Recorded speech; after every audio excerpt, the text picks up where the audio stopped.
I'm going to click.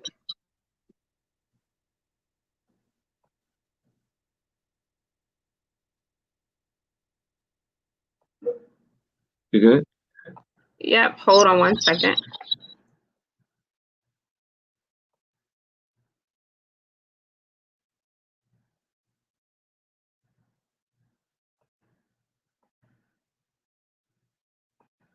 All right, now we are good.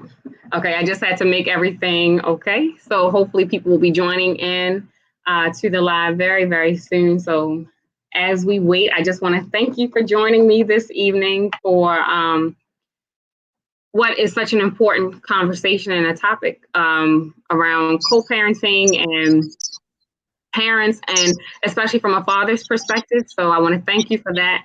We'll give people a few more seconds to join in, and then we'll jump right into the conversation. Awesome.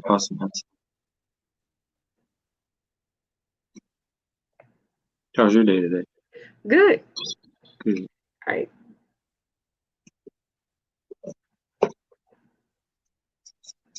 Great. So, hello, everyone, and thank you for tuning in for Dr. Tara Tuesdays. I am Dr. Tara, and I am so excited about the conversation that we're going to have this evening. It is with Wayne Mundell, as I know him.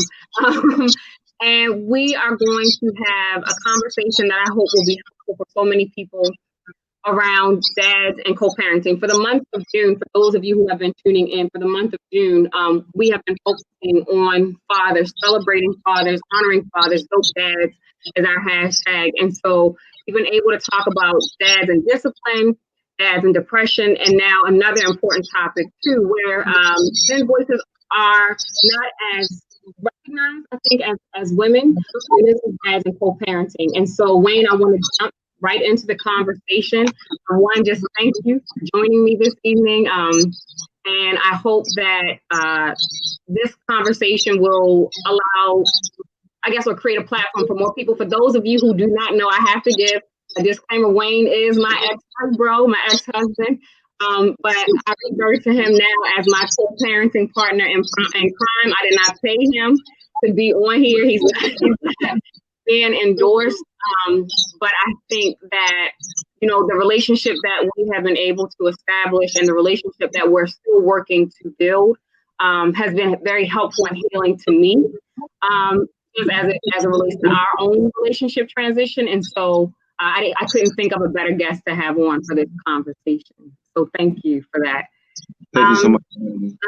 Yeah, of course. So I want to jump right in. So tell us about your co-parenting journey. If you think about co-parenting or parenting in itself as a journey, what has it been like at each stage for you?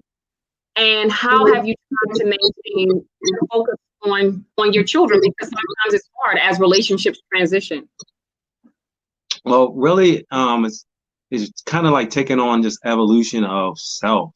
So, when people think like when one relationship ends and it's over, it's actually the beginning of a whole new relationship with new complexities, new feelings, new emotions. So, with my journey, I just really kind of thought about like, how can I become a better person, a better man, a better father? And then inside of that, that's created the space for me to like fix some things that I needed to work on. There's things that happen in relationships just because the relationship is over. Those things still need to be fixed, especially when it comes and relates to communication. So I would say the biggest piece for me is the evolution of communications inside of co-parenting. I think that's probably the biggest piece and relates to just co-parenting on a whole. Like, how do you communicate?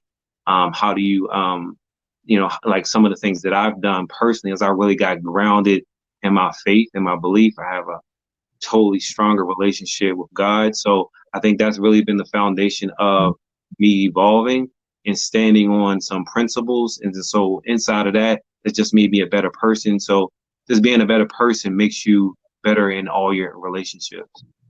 I agree. One of the things that you mentioned was like the evolution. And I think that parenting in and of itself holds a mirror to you, right? Like your children are going to reveal parts of you that you didn't even know existed, or you may have been able to do things when you weren't a parent, and then co-parenting in this space reveals like an even deeper level of you. I remember reading a book that said if you really want to know a person, get a divorce, and or break up or end a relationship, and because you're wrestling with your own feelings, and one of the things that we've talked about too, just in the transition of our marriage. And I want to say for everybody who's tuning in, I think both Wynn and I have been very deliberate about calling our relationship a transition, because as parents, we recognize that our relationship will never end. Like it's just going to turn into something else. But for me, it's been about, in like you said, in this evolution, how do I make sure, and this is one of the things that you mentioned when we were talking offline, but how do I make sure that I'm co-parenting in a way that presents me in the best light to my children, and my children see me in the best light? Can you talk about what that journey has been like for you as a father? I mean, especially as a father, something that I say is like, kids don't do what you say, they do what you do. So like really just me modeling the behavior that I would want them to have. Like just there's just as a man, we're in this box of, I can only express anger. Anything outside of that is you're less than a man. So I just really had to redefine what manhood was to me. Mm-hmm. And what are my core values, and what do I want to, like I want to be able to show my kids that it's okay to express your full range of emotions, and then I want to say respond accordingly instead of like reacting. So usually we get into a space where we just reacting, and so just being comfortable within myself to like just go through my full range of emotion and then decide how I want to respond. So within inside of co-parenting, like things that have come up in a relationship may be some triggers, and I've learned how to respond differently. So that really has taught me, again, how to, just in talking with the girls, just talking with my girls, I don't react. I respond. I take it in, I process the emotion, and then I respond accordingly. Mm-hmm. And one of the things too that I think is so important too, when you were talking about like that communication piece, I remember as we were transitioning, marriage, the dissolution of a marriage is a loss. Not only is it a personal loss, but it's a social loss, right? One of the things that we joked about is, we're not invited to the couples nights anymore. Those invitations stop coming, and one of the biggest things for me as we were figuring out our footing and our new roles was being mindful of who I would have conversations with, because I think sometimes, even with our, people who are very close to you having the best intentions, they can stir drama on in that co-parenting piece that's not beneficial to the outcome that you want to have.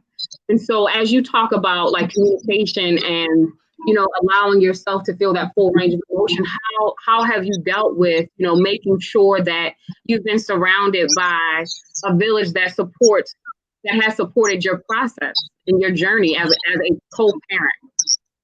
Yeah, I feel like I've been truly blessed with just the people that are around me. I'm surrounded by a lot of positive minded people, and so no one really has always been like from a state of support. Typically, sometimes people think that they're supporting you by bashing or saying something negative about the other person, but I've always been like solid with like I don't have to be with somebody. I can love somebody and not be with them. And so it's like, just because it's transition doesn't mean that, that it's a shot to somebody else. And so like, I've been blessed had to have an awesome family, awesome friends, and then I'm surrounded by team members that really just kind of facilitate a positive mindset. You know, I'm really big on personal development. So just the things that I read, you know, things that I look at, the people that I surround myself with, have really allowed me to like really grow as a human being, as a person, as a man. And then from that state of point, it's really just kind of like made our relationship so much better. I feel like I'm 10 times a better communicator after we've transitioned. Just, you know, just some things that aren't aware of, some habits that, you know, that you pick up along the way that you're not aware of. And then once you become aware of, boom, then it's really created me that because I want to be a great father and a great co-parent, is really me taking on, hey, how can I get better at this instead of, okay, why do I can keep responding, or keep being a victim to respond in this way, or I could say, hey, listen, what I have control over. I have control over how I respond, and it's really has made our relationship awesome to me. When you talk about that, like communication, so, you know, I always tell people it's great. People are great communicators when there is an agreed upon outcome, right? Like we both want this, but when there's that difference, or, you know, one of the things about parenting too is that, and that this isn't just co-parenting, this is just parenting in general, is that it shows our control issues, right? Like either I want to control the child, or I want to control my partner, or I want to control this situation. And so much about parenting is about letting go, learning to let go. How have you, as a father, how have you managed to, or where are you with managing difficult conversations or like difficult interactions? How do you do that? I think that's probably one of my biggest, outside of like, well, just being communication on a whole, but usually, you know, ordinarily, like I would kind of avoid the confrontation because I did not know how to have a conversation without getting upset or angry. So if it's not in alignment, then you know, I didn't know how. So I would either walk away or shy away from the conversation. Mm-hmm. So like I really think that we've taken on having the ability to agree to disagree without it escalating. And then so did I answer your question? Mm-hmm. Yeah. So, you know, basically really it's just like learning how to respond instead of reacting. Like I've really taken on, like, you know, everything boils down to how you respond emotionally. So it's like how you think or how you see a situation, kind of like looking at it from your point of view, has just made me have a higher understanding. We have a higher understanding, then there's the bond, or like the connection, or the words, or the communication becomes tighter. Usually, you know, when there's an argument, there's just a breakdown of understanding. So when you can come to a place of understanding, wherever is, you know, we even decide to disagree, even though if there's an understanding, then there's harmony in the relationship. And I think too, for me, recognizing your own personal trigger points, one of the things that you mentioned at the beginning of this conversation was, you know, just because a relationship transitions doesn't mean that the issue ends, right? Like, you still get better at that stuff. Like it just, you know, right. Yeah. You get better, or you get bitter, you know. Right. And so, you know, one of I think the best pieces of advice that I got, and it was in relation to marriage, but I told this to people just in any relation, because marriage is another relationship, you know, is you can say anything you want on your last day, right? Like you can say whatever you want to say, whatever you want to tell this person on your last day. And for me, it was the realization that, you know, as a co-parent, there is no last day. You know, there's no last day, you know, we're going to be doing this for the rest of our lives, and it'll just be in different phases, you know, with Lola, you know. And so for me, it became a very conscious effort to make sure that my communication was on Lola and focused on Lola, and I wasn't hiding or sneaking in some of my issues under the mask of Lola, right? And then two, and just, you know, I know that both of us do, is to ensure that I am in the present moment, or speaking in a way that, even if there's a disagreement, is as respectful as possible. Your one of my favorite pictures of you and Lola is your contact profile in my phone. So before I make that phone call or before I send that text message, I see this beautiful picture of Lola and her dad.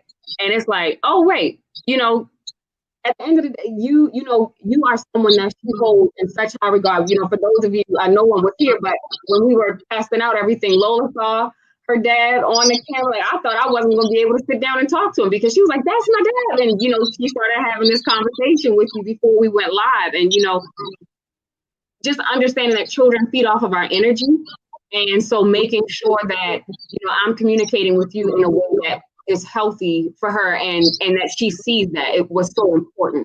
I think for both of us, as we went through this transition. Yeah, I would agree. Mm-hmm.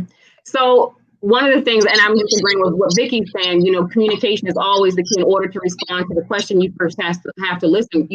How has just being a father to two girls, how has that shaped you? Because it's when you can parent with this support with two partners, it's wonderful. But when you're doing it by yourself, how has co-parenting improved or impacted your parenting of them? Like, what things have you had to learn on your own, as you're spending time with them and having them to yourself?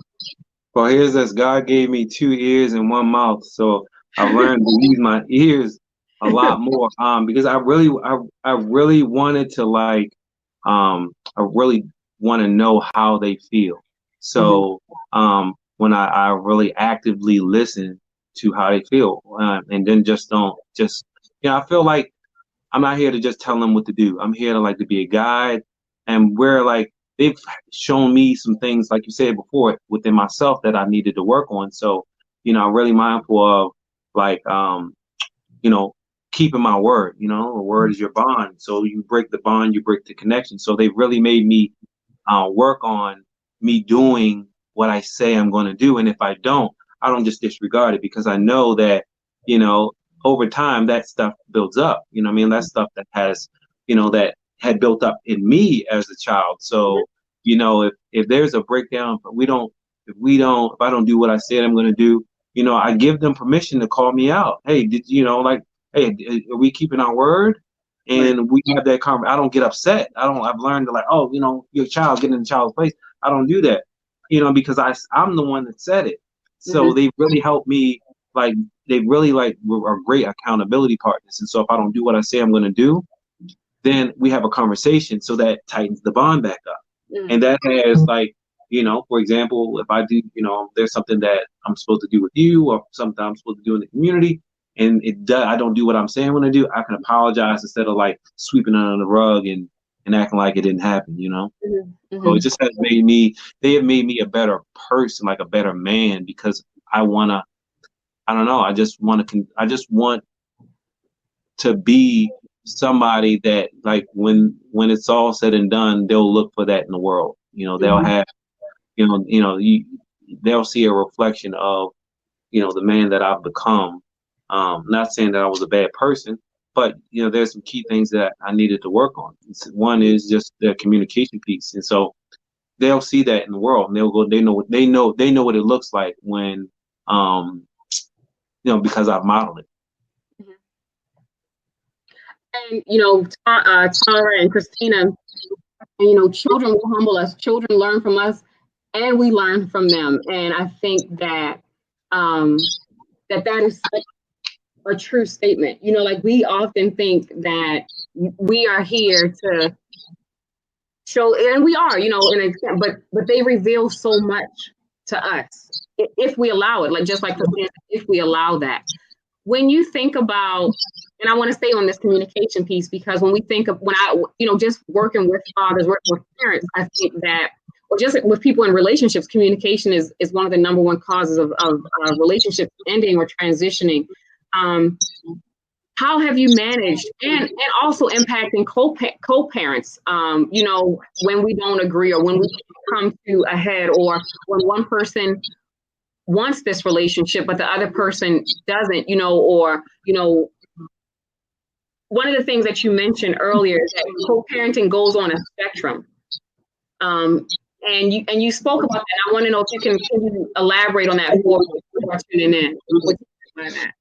Yeah, I mean, there's stuff that has happened during the course of this evolution, like, you know, that you're gonna have. I have had highs and lows, but that I do have a trigger, and then, you know, I will take a minute. I will step aside, and then if I, you know, end up not responding like I wanted to, I'm man enough to come back and say, hey, I apologize. So we keep the communication solid, and then making sure that Lola is first. Sometimes we can have triggers, and then just let that thing just keep building up and building up and building up, and never address it. And then it gets in the way of the co-parenting relationship. It gets in the way of, you know, what's best for the child. Now you're dealing with you, not not Lola, or you're not dealing with the main thing. The main thing is the child. So, you know, me really, if you do respond and it's not in a positive way,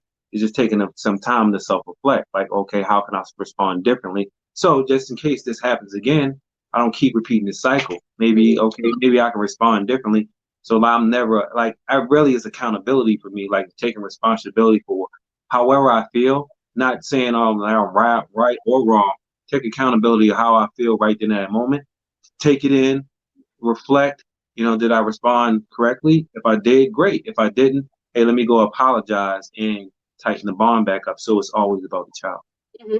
I think it's so important. That's one of the lessons that I think I've had to learn too.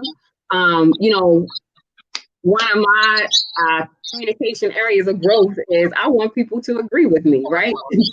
And so, and if you don't agree with me, I want to spend time figuring out why and what I need to say so that you agree with me. And, you know, I have a really good girlfriend who's a part of my village, who, if I'm saying something, I may run it by her. You know, if I'm thinking about having a conversation with you or with someone else, I may run it by her. And one of the things that she would ask me, particularly as it came to co-parenting, is, so if Wayne doesn't agree, are you okay with that? Because he doesn't have to agree, right? Like, I think sometimes as, well, I'll just speak for myself. Sometimes with me, I'm like, well, of course he's going to agree. This is a great idea. This is a great thing. And that's not the case, you know, and one, allowing that to happen in a space where it does cause a rupture, or the rupture can be easily repaired, because in relationships, you're going to have ruptures. The goal is always to show that repair. But, you know, allowing your relationship with Lola to be just that, to be your relationship with Lola, and not anything that I have to dictate or be not necessarily be a part of. Like, of course I want to, remain abreast and support, but that's not my lane. And you know, with co-parenting, giving each other the space to create your own lane. What has that been like for you? Just navigating that. It's been interesting. It's been interesting. From like you just read this, you just kind of discover new parts of yourself. So like like I'm real, like where I'm now, like I'm really excited about the things that like things that she does with you, or things that she does with me. Like I'm excited about what happens when she's away. I'm excited, and I'm grateful that we have the kind of relationship that where that information is shared. So it's like it's still what do I want to say? It creates a broader spectrum of what family is. You know what I mean? So like family doesn't have to necessarily be, this cookie cutter thing. It has opened the spectrum of what family is. And so compartmentalize, okay, this is the relationship, this is a relationship, this is a relationship with your mom, it's a relationship with your dad, but it's all shared. So then it becomes this container of what I call family. So does that answer your question? Yeah. And I think too, you've also been, again, with that co-parenting spectrum, one of the things that you mentioned too with communication is that sometimes the best co-parenting relationship is no communication, right? Yeah. And honoring that too. I love what you said. You define co-parenting. Again, I want to repeat, you define co-parenting as a relationship that allows you to be or to present yourself in the best light to your children. And can you talk about that a little bit? Yeah, and even with that being said, being authentic. So I never want to be in a position. I never want to pretend to be something that I'm not. So obviously I have two daughters. So with that being, you have two different personalities. Two different relationships. Relationship that the way I'm going to respond with you and the way that I'm going to respond with my other daughter's mom is going to be different based off the relationship. So I'm okay with if I don't like, I'm in a space where I'm not going to force anything. You know what I mean? Like I'm not going to force a unhealthy communication where so sometimes the best communication may be a text message. Some of the best communication may be like a third party that comes in that allows both, like allows my daughter to see me in the best light. I always say something great, like I'm always saying something positive, whereas like it's not an emotional thing and I don't like what she said, or I never get into that space because I put myself in the best position to be the best dad I could be in those I guess different relationships. Does that make sense? So, yeah, I think it's also important too. And what about for people who say and this is just from your perspective, but let's handle it in the courts. Like just do this or just do that. What has been your experience with that, or what has been your experience with that? Well, I'm personally, just being an African American male, black man, I'm not really one to run to the courts to handle my situation. I just don't want it. I never wanted to get in that situation.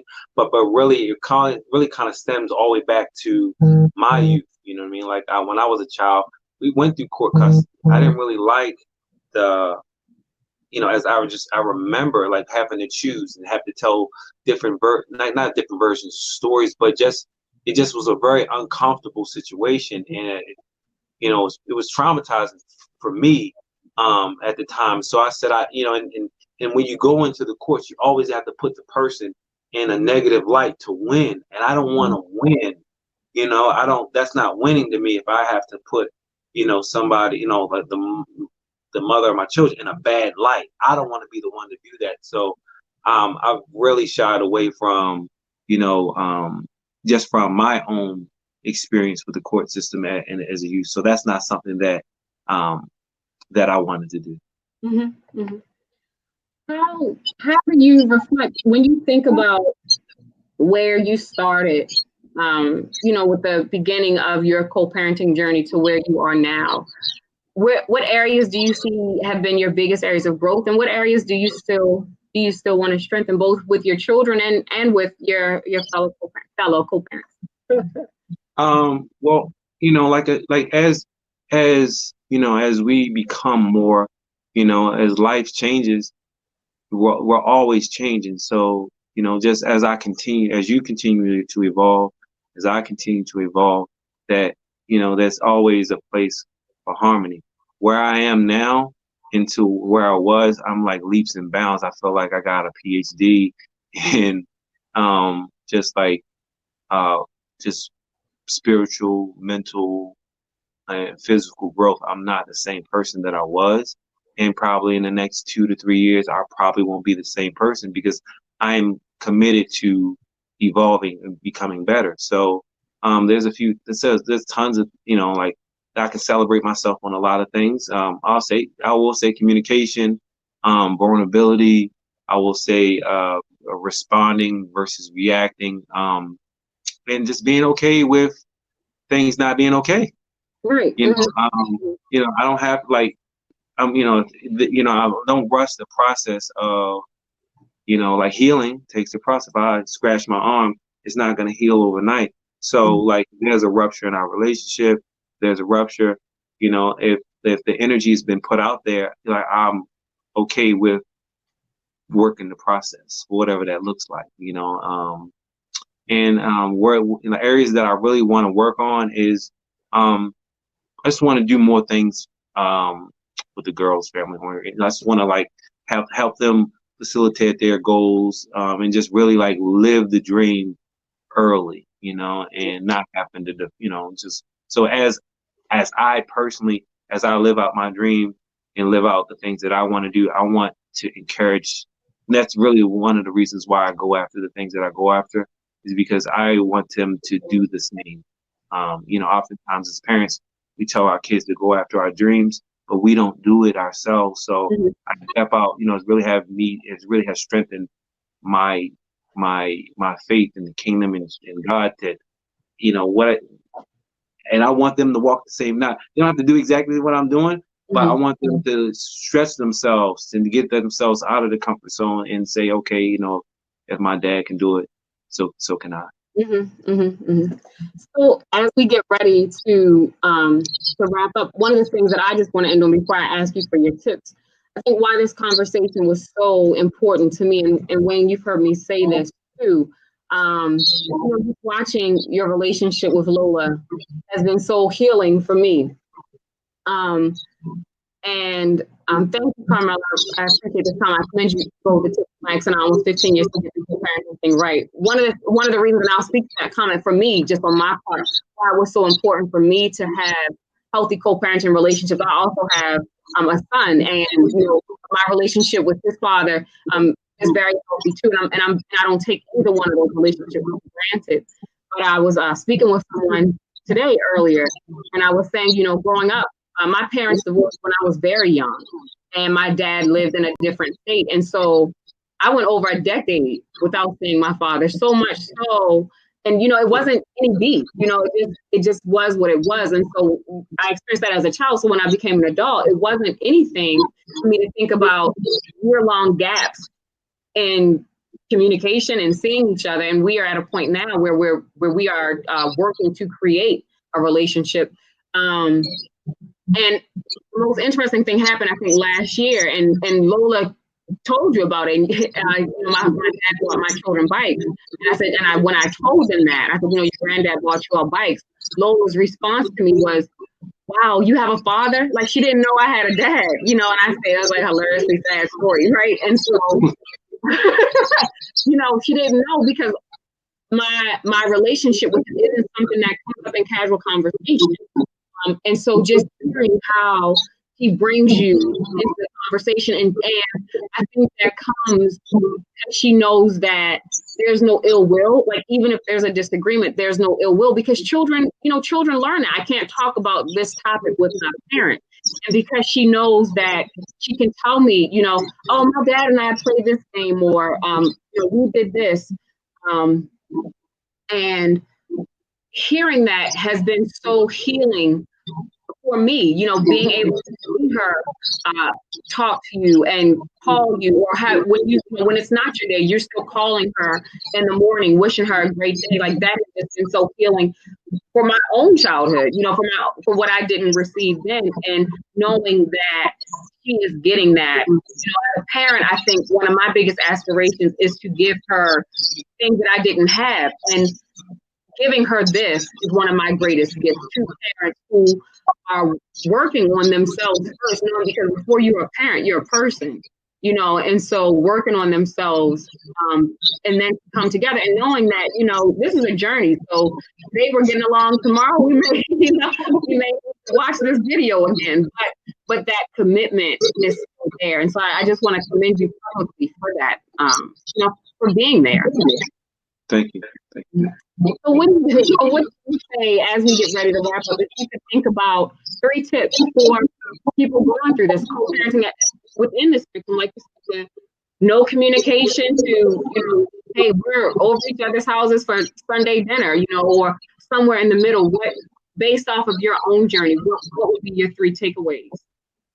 I would say number one is really I'm not going to tell you what to believe in, but I will say you need to get grounded in your faith and your belief. Like, get grounded in God. You stand on that. That's probably been like, I can weather any storm.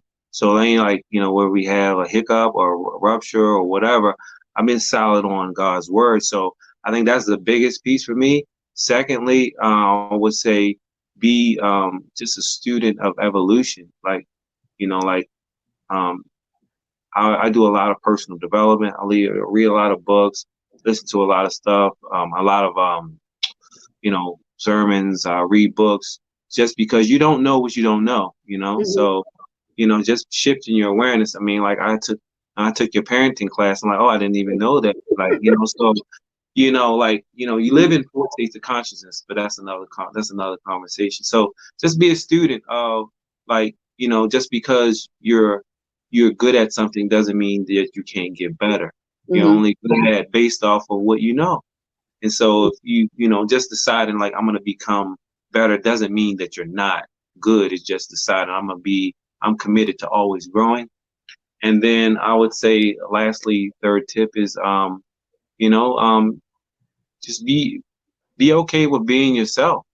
At the end of the day, all you have control over is the power of your own mind. So, like I can't control what Tara does. I can't control what anybody else does. All I have control over is me. So how I think affects my emotions. My emotions affect my behavior, and the behavior gives me the results of my life. And so, be okay with who you are, to find out what you want to be and what you want to have, and then everything else will kind of like become better. You're the nucleus. So when you become better, everything else around you becomes better.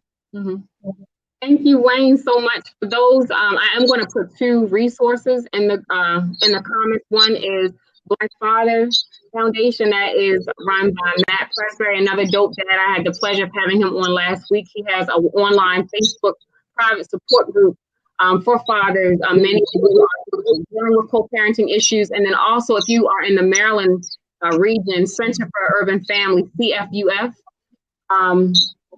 one of the things that they focus on is fatherhood. This wonderful, they are a nationally known organization known for their fatherhood initiatives and assisting fathers with co-parenting, issues related to child support. So I just want to make sure that everyone knows that I'll be dropping those resources in the comments. Wayne, thank you so much for joining me. I truly appreciate your presence and your participation. I'm hopeful that, and I'm confident that someone has been positively impacted by this conversation. This is a much needed conversation, and thanks for being my co-parenting partner in crime. Boom, fist bump, bam. Mine was weak. Boom. All right, everyone, this is Dr. Tara. Please join me next Tuesday. I will be talking to, so I didn't do the father. I started this Dope Dads in June, the second edition, so I'm going to give dads a full month of honoring them and acknowledgement. So we're extending Dope Dads until the first week in July. I'll be talking to author Sananda Edwards about dads, men, and grief loss. This is another conversation where men are often left out of. And so I hope that you on me next Tuesday, July the 2nd at 9 p.m. Eastern Standard Time. Please share. Thank you all so much. I'll talk to you all soon. And as always, let's heal together. Peace.